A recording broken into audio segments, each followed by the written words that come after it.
وعن جابر رضي الله عنه قال خرجنا في سفر فأصاب رجلا منا حجر فشجه في رأسه فاحتلم فسأل أصحابه هل تجدون لی لي رخصتاً رخصة فی في التیمم، اسے پانی نہ ہونے کی صورت میں تیمم کرنے کی اجازت ہے۔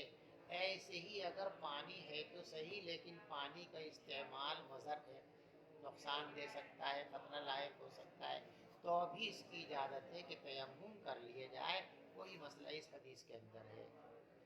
حضرت جابر فرماتے ہیں کہ ہم لوگ ایک سفر کے اندر نکلے تو ایک آدمی کے سر میں پتھر لگ گیا اور اس کا سر زخمی ہو گیا، اس کو رات کو احتلام ہو گیا۔ اب سر میں زخم ہے، نہاوے گا تو زخم کے اندر پانی جائے گا، خطرہ ہے۔ اس نے ساتھیوں سے مشورہ کیا، بھائی میرے لیے تیمم کی گنجائش ہے کہ نہیں ہے؟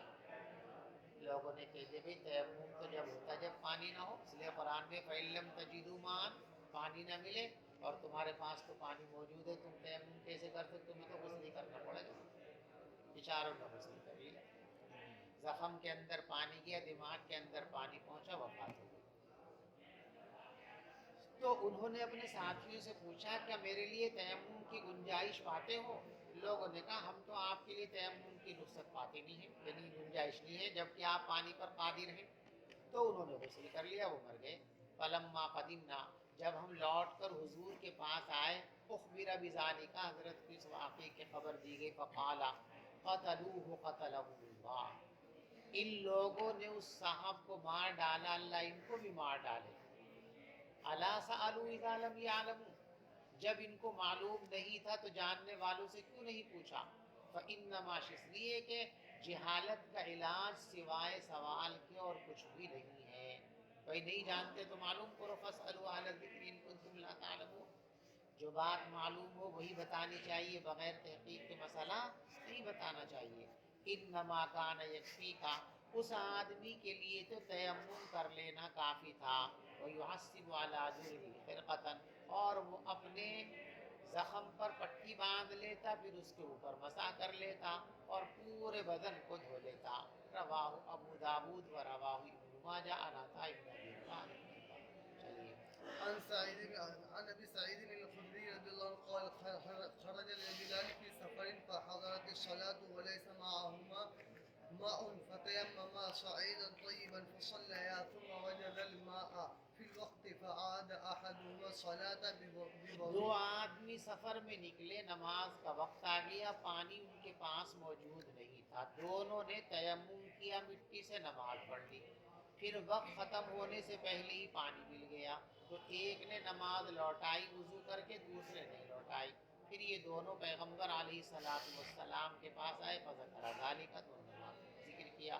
تو جس نے نماز نہیں لوٹائی تھی اس سے آپ نے فرمایا اصبت السنہ، تم نے ٹھیک اسلام کے مطابق عمل کیا، یعنی تیمم جو پانی تلاش کرنے کی جتنی ذمہ داری تھی وہ آپ نے پوری کر لی، پھر بھی پانی نہیں ملا تو اب ایسی صورت کے اندر آپ نے تیمم کر کے نماز پڑھ لی، اب آپ کو پانی ملا تو نماز لوٹانے کی ضرورت نہیں، ہو گئی تو ہو گئی۔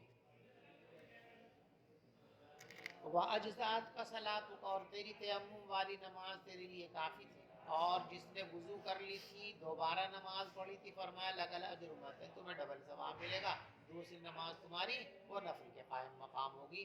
رواہ ابو داود والدارمی وروى النسائی نحوہ وقد رواہ ہوا وابو داود ایضا عن عطاء بن يسار مرسلا۔ الفصل الثالث عن ابي الجهيم بن الحارث بن الشمة قال اقبل النبي صلى الله عليه وسلم من نحو بئر جمل فلقيه رجل فسلم عليه فلم يرد النبي صلى الله عليه وسلم حتى اقبل على الجدار فمسح بوجهه ويديه ثم رد عليه السلام، متفق عليه۔ یہ پیچھے روایت گزری ابھی، ابو الجحیم بن حارث بن سمہ کہتے ہیں کہ پیغمبر علیہ السلام بیر جمل کی طرف سے تشریف لا رہے تھے، ایک آدمی ان کو ملا، اس آدمی نے ان کو سلام کیا، پیغمبر علیہ السلام نے جواب نہیں دیا، یہاں تک کہ ایک دیوار کے پاس آئے، فمسح بوجہہ ویدیہ، آپ نے اپنے چہرے اور ہاتھوں پر مسح فرمایا، ثم رد علیہ السلام، پھر اس کے سلام کا جواب دیا، متفق علیہ۔ وعن عمار بن ياسر رضي الله عنه انه كان يحدث يحدث انهم تمسحوا